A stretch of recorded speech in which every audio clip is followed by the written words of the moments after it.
You are a traitor to the Constitution. Just as Samuel Alito's words cracked like a gunshot, live before 20 million Americans, freezing the Capitol hearing in stunned silence. Jasmine Crockett locked eyes with him, then delivered a blow that shook the nation. What could she have said to make the most powerful man in the room flinch? They'd live in 3, 2, 1.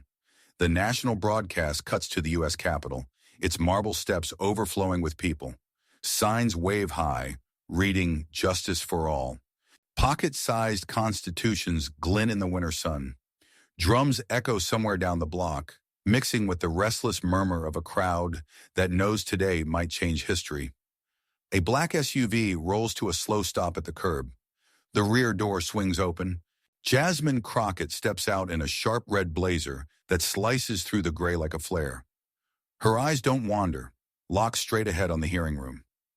The chant fades to a hush as she passes veterans, a church mother, and college kids clutching voter registration forms. A reporter whispers, "If this goes south, it'll be the most explosive hearing in decades." Inside, bright lights glare as staffers move quickly, every step deliberate. Jasmine takes one last breath, fingers brushing the dog-eared Constitution in her pocket. And then she crosses the threshold into the frame of 1,000 cameras and the judgment of millions watching in real time. And in that breath, before it begins, one question burns. Can a single voice stand against a Supreme Court justice and make the nation listen? The room shifts. Cameras swivel toward the opposite entrance as a second door opens. Samuel Alito steps in, face carved from stone, eyes unreadable, a thick leather file clutched tight in one hand. No nods, no smiles. Just a slow, measured walk straight to the witness table. Jasmine watches him from across the chamber, her posture steady, but her jaw tightens almost imperceptibly. This isn't their first clash, but today, every word will be amplified. Outside, the crowd's chant is faint now, replaced by the sharp buzz of fluorescent lights and the low hum of tension. Near the front row sits John Harris, 85 years old, the living heartbeat of the civil rights movement. His cane rests against his knee, his gaze locked on Alito like he's seen this kind of man before. Beside him is Lisa Montgomery, 54, the daughter of a murdered activist, her hands folded but her eyes fierce. Around the dais, lawmakers line up in invisible factions. Some lean forward with quiet nods toward Jasmine. Others fold their arms, their faces already hardening. I don't know. The split is palpable, a fault line running right through the center of the room. Jasmine moves between clusters of people, shaking hands, offering warm greetings. Alito, in stark contrast, doesn't acknowledge a soul, his focus fixed solely on the microphone in front of him. It's the only thing in the room he seems willing to speak to. And then, silence. The kind that feels heavy, dangerous. Two figures on opposite sides of the table, like gunslingers in a town too small for both. The question hangs in the air. Who will fire the first shot? The gavel strikes once. The chair's voice is steady, almost ceremonial, as he announces the start of the hearing on Restoring the Voting Rights Act of 1965. Papers shuffle, cameras adjust. The room feels like it's holding its breath. Jasmine leans toward the microphone, her tone warm but edged with steel. She calls voting the oxygen of democracy, a right that keeps the whole body of the nation alive. A murmur of agreement ripples through the supportive side of the room. But before she can finish her thought, a deeper voice cuts through. Alito doesn't raise it, yet it lands heavy, deliberate. You are a traitor to the Constitution. The words hang in the air like smoke after a gunshot. For a beat, there's no movement, only the collective intake of breath. The cameras pan, hunting reactions. John Harris's knuckles whiten around his cane. Lisa Montgomery turns her head, dabbing at her eyes with the corner of a tissue. A low rumble of disapproval builds from the crowd behind the glass. The chair's gavel comes down again, calling for order, but the damage is already done. The accusation has been delivered, and it's now etched into the official record. Jasmine doesn't rush to reply. Instead, she lets the silence stretch, studying Alito like a chess player memorizing the board. Then the faintest smile curves at the corner of her mouth. Not amusement, not dismissal, but something closer to a promise. Her eyes meet his and hold. They say without words, game on. And as the room waits, the question burns. Will she strike back now, or save her shot for when it will cut the deepest? Alito leans into the microphone, voice calm but laced with authority. He argues that expanding voting rights undermines state sovereignty, framing it as a constitutional safeguard rather than a restriction. His words roll out slow, measured, each one meant to sound unshakable. Jasmine listens without flinching, but her eyes sharpen. When it's her turn, she leans forward, hands flat on the table. She reminds the chamber that state sovereignty was once the shield used to justify poll taxes, literacy tests, and the violent purging of voter rolls in the Deep South. Her voice is steady, but every syllable lands like a hammer. Alito counters, insisting that the Constitution gives states the right to regulate their own elections. Cameras catch Jasmine's smirk, sharp, unflinching, before she fires back with names, real citizens, real stories of those silenced under the guise of regulation. She leans forward, locking eyes with him as she paints images of elders turned away at polling places, of ballots tossed in dumpsters under clerical errors. The cameras catch their eyes locked across the table. No blinking, no retreat. Each exchange is a blade meeting another blade, the air between them sharp enough to cut. Behind them, the crowd shifts in their seats, caught between holding their breath and shouting their outrage. When one lawmaker at the far end leans toward his colleague, whispering just loud enough for a boom mic to catch, "She's walking a tightrope. One wrong step, and it's over." Jasmine hears the faint murmur, but doesn't look away from Alito. Her expression says she knows the stakes. The rope is thin, the fall steep, but she's not here to play it safe. And with the next question from the chair coming straight at her, the whole room wonders. Will her next step keep her balanced, or send her into free fall? Outside the Capitol, the winter air is sharp, but the crowd does not flinch. Hundreds huddle around massive screens, streaming the hearing live. When Alito's words echo, "undermines state sovereignty," a low groan sweeps through the plaza. A cluster of elderly civil rights veterans shake their heads slowly, the weight of déjà vu heavy in their eyes. And one man in a faded March button mutters, "We have heard this before. We know where it leads." His friend, leaning on a cane, just nods, eyes fixed on the screen as if watching history try to rewrite itself. Online, the reaction is instant. Twitter, Facebook, TikTok, feeds explode with clips of Jasmine's stare down. The hashtag #StandWithJasmine surges past 1 million mentions in minutes. Users post side-by-side images of her today and iconic photos from Selma. Captions reading, "Different decade. Same fight." Back in the chamber, Lisa Montgomery cannot stay seated any longer. She rises, her voice shaking but clear. "I lost my father for this right. Do not you dare call her a traitor." The room freezes for a heartbeat before murmurs ripple through the gallery. Some nod in solidarity, and others glance nervously toward the dais. The chair's gavel slams down, demanding order. The sharp crack echoes, but it cannot dampen the heat spreading through the room. The tension is no longer contained. It is bleeding into every corner, seeping under every camera lens. Jasmine glances toward the glass wall separating the public from the hearing floor. Beyond it, she can see them. Faces pressed close, fists clenched, eyes blazing. A crowd inside and out, waiting for her to swing back. The question now is simple. Will she use their fire to light her next move, or hold it until the perfect moment to burn? Jasmine leans forward, sliding a thick folder across the table. "This," she says, her voice calm but loaded, "is a report documenting how several of your rulings have directly resulted in thousands of minority voters being purged from the rolls." The words land with a thud, heavier than paper should be. She flips it open to a page marked in red. A name sits there, Sergeant Daniel Ruiz, a decorated Iraq War veteran. Jasmine's tone sharpens as she tells his story, how he returned home, registered to vote, and was later turned away because his name had mysteriously vanished from the list. He fought for this country," she says, "but under your watch, he could not vote for its leaders." A murmur rises from the gallery. Cameras zoom in on Alito. He doesn't flinch. Instead, the corner of his mouth curls into something between a smirk and a sneer. On isolated cases, he says smoothly, don't rewrite the Constitution. Jasmine doesn't blink. Neither should they erase the voices of those who bled for it. Her words slice through the stale air, and for a split second, the room feels smaller, tighter. The veterans in the back row sit up straighter, their eyes fixed on the man in the black robe. The chair shifts uncomfortably. A pen clicks somewhere. The tension hums like a live wire, the kind you know will spark if touched again. And as the silence stretches, the question hangs over the chamber like a storm cloud. Has she just put a crack in the untouchable armor of Justice Samuel Alito? Or will he shrug it off as if nothing could ever pierce it?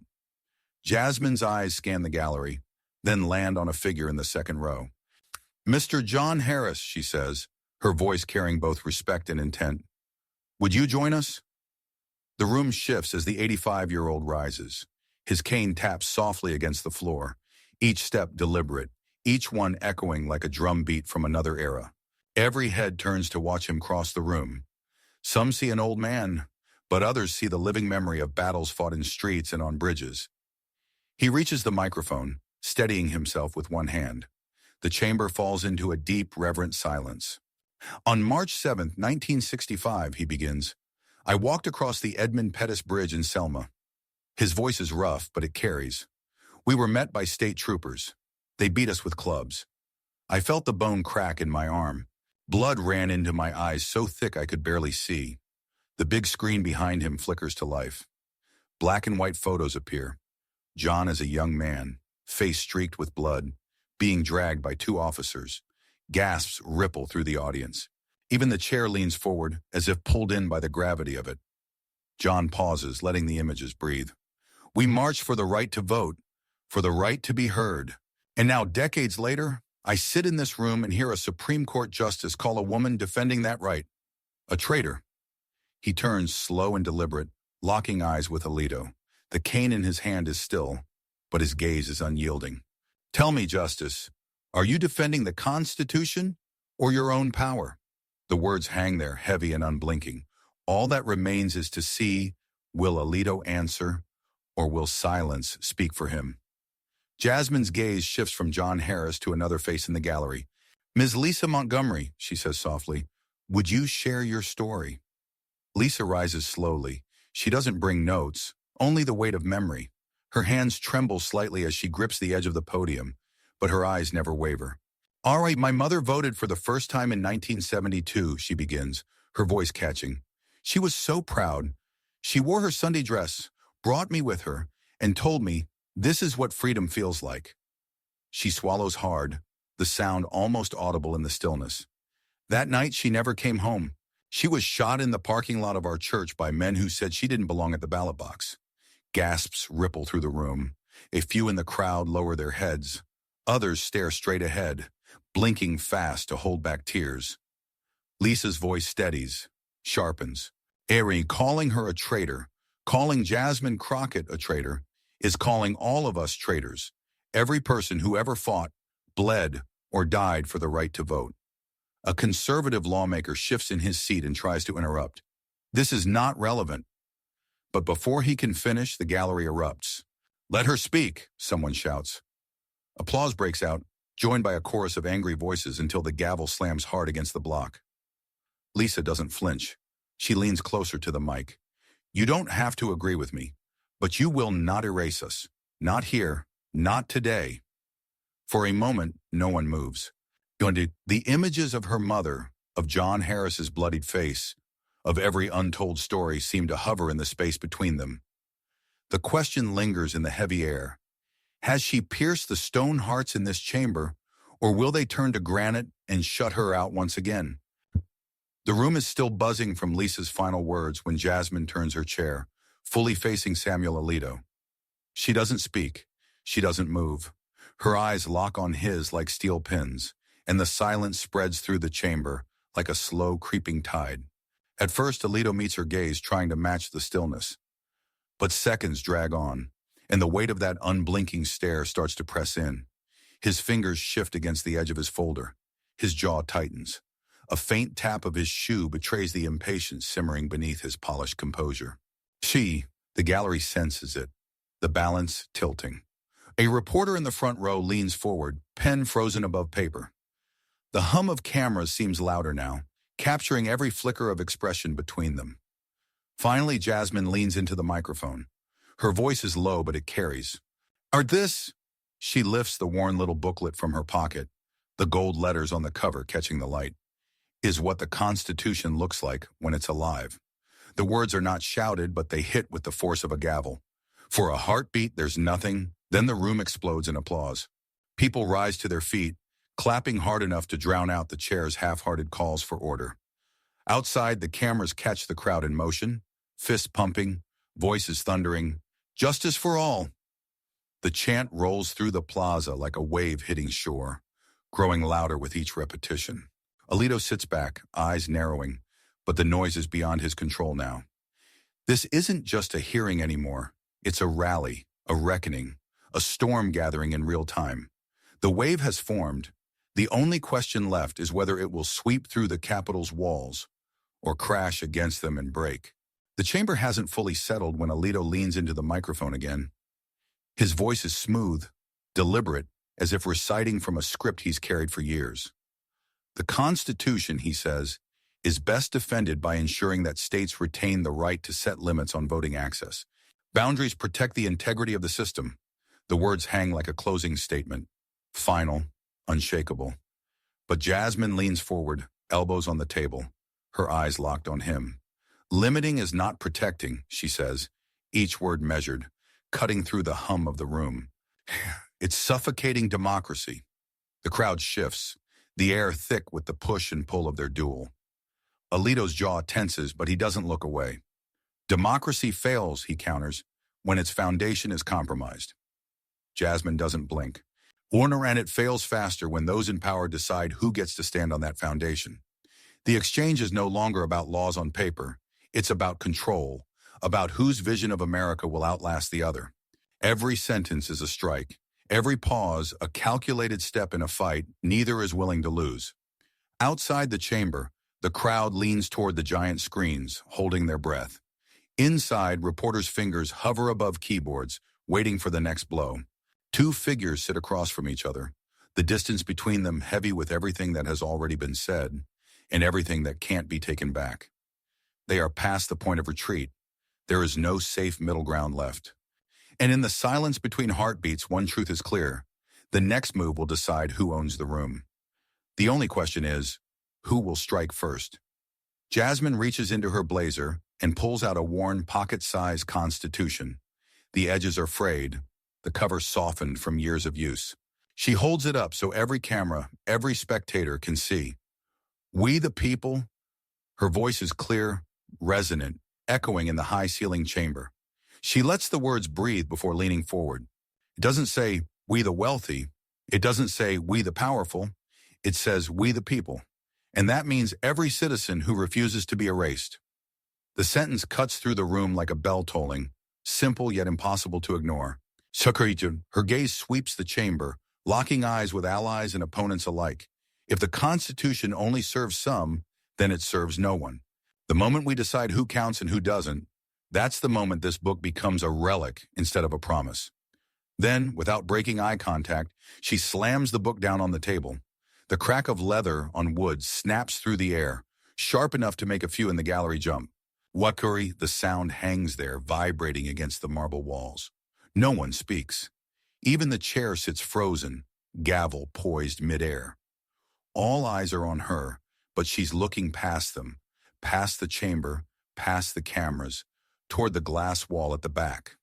Beyond it, outside on the steps, thousands are watching. The delay is only a heartbeat, but then the crowd erupts. A roar rolls through the plaza, surging up toward the dome. We the people! We the people! Inside, the chant is muffled but undeniable. And as the sound swells, one question pulses in every mind.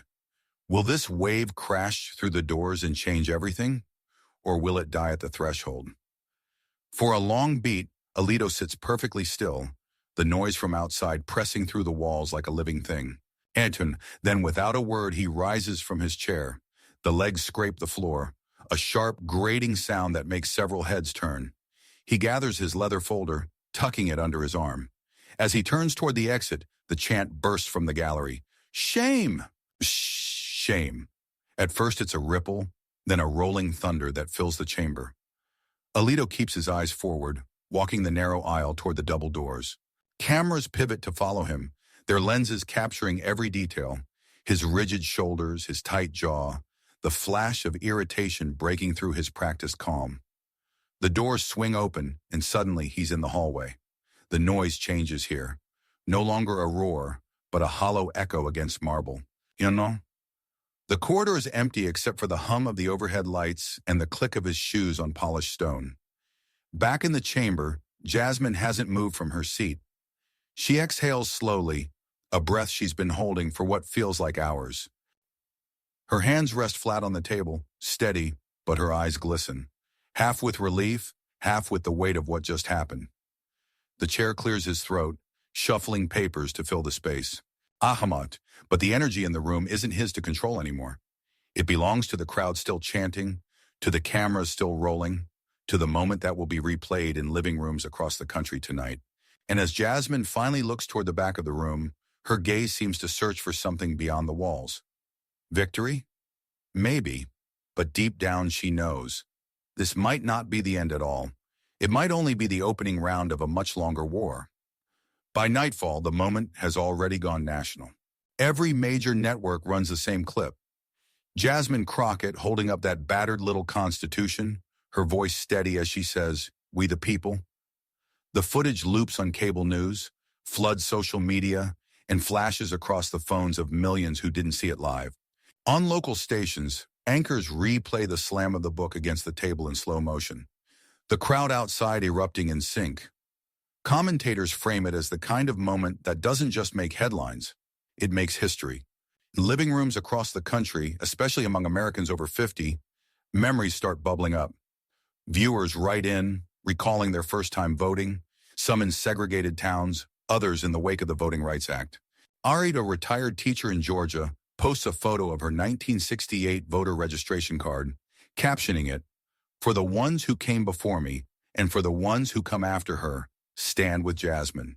Talk radio lines jam with callers comparing Jasmine to John Lewis, Fannie Lou Hamer, even Barbara Jordan. "When she didn't just speak," one caller says, "she reminded us why we fight to be heard." The image of her, framed by marble columns and a wall of flags, becomes a rallying banner, printed on signs, profile pictures, and T-shirts by morning. But under all the celebration, a question simmers. Crowds cheer, hashtags trend, op-eds pour in, yet the laws Jasmine fought for remain unchanged for now. The cameras can capture the moment, the people can carry it forward. But will the wave of public outrage be strong enough to force the halls of power to bend? Or will it fade into just another clip in the archives? It's past midnight when Jasmine finally steps through her front door. The house is quiet, the kind of quiet that comes after a storm. She drops her keys on the counter, kicks off her heels, and notices a small stack of mail waiting on the table. One envelope stands out, handwritten, the ink a little shaky. She opens it carefully, unfolding a single sheet of lined paper. "You gave me my voice back," it begins. The writer, a 72-year-old voter from Alabama, describes losing faith after being turned away from the polls twice. "Tonight, I felt seen again. You reminded me I still matter." Jasmine sinks into a chair, the letter resting in her lap. Her mind drifts back to the hearing room, the fierce stare of John Harris as he stood at the microphone, the tremor in Lisa Montgomery's voice when she spoke of her mother. She remembers the weight in the air, the mix of pain and pride in the faces looking back at her. She thinks of the veterans outside in the cold, the young students holding their registration forms like passports to a future they're not sure they'll be allowed to enter. Those eyes, those voices, they're the reason she didn't look away today. The letter slips from her hand onto the table, but the words stay lodged in her chest. She stares out the window into the dark, where the city is still and the streets are empty. And she wonders, how many more Johns and Lisas are still out there? Henoan, how many voices have yet to be heard, waiting for someone to fight their way through the noise and make room for them at the table? The screen fades from the day's footage to a slow, lingering shot of the Capitol at night. City lights flicker against the marble dome, and the echo of chants from earlier still seems to hum in the air. A narrator's voice cuts in, low and deliberate. The Constitution is not ink on paper. It's the heartbeat of a nation, and it beats for all of us. The words roll out like a vow, carrying the weight of everything that's unfolded. Images flash. John Harris on the stand, Lisa Montgomery's tear-filled gaze, Jasmine holding the worn little booklet high above her head. The narrator's tone sharpens. But a heartbeat can falter if we stop listening to it. We the people is not a phrase for history books. It's a promise we renew every time we stand up, speak out, and refuse to be erased. The pace quickens, matched by quick cuts of cheering crowds, protest signs, and hands raised in unity. Then the voice softens again, leaning closer to the audience. Now it's your turn. What does "we the people" mean in your America? Is it just words, or is it a call to act? The screen turns black for a moment, leaving only the sound of a slow, steady heartbeat. White letters fade in. If you had the mic, what would you say to defend democracy? It lingers long enough for viewers to feel the weight of the question, to see themselves standing at that microphone, the world waiting for their answer. And somewhere between the memory of the day's battle and the uncertainty of what comes next, the challenge is clear. This story isn't over until every voice is spoken. There are moments like today that remind us the strength of the Constitution does not live on paper. It lives in the hearts and actions of those willing to defend it. We, who have witnessed and endured so much change, know better than anyone the worth of a vote and a voice. If the day came when you stood in that light before millions of eyes, what would you say to keep the heartbeat of our democracy alive? If this story stirred something in you, don't let it fade. Like, share, and subscribe to First Shock, where voices rise and silence has no place. Tap the bell, because the next fight for justice might be yours. Which moment lit a fire in you? Share it in the comments, because your voice is part of this story, and it matters. This dramatized story is inspired by real struggles and real people. All characters and dialogue are fictionalized for commentary and education. It is not intended to defame or mislead, but to inspire reflection and civic awareness. Thanks for watching.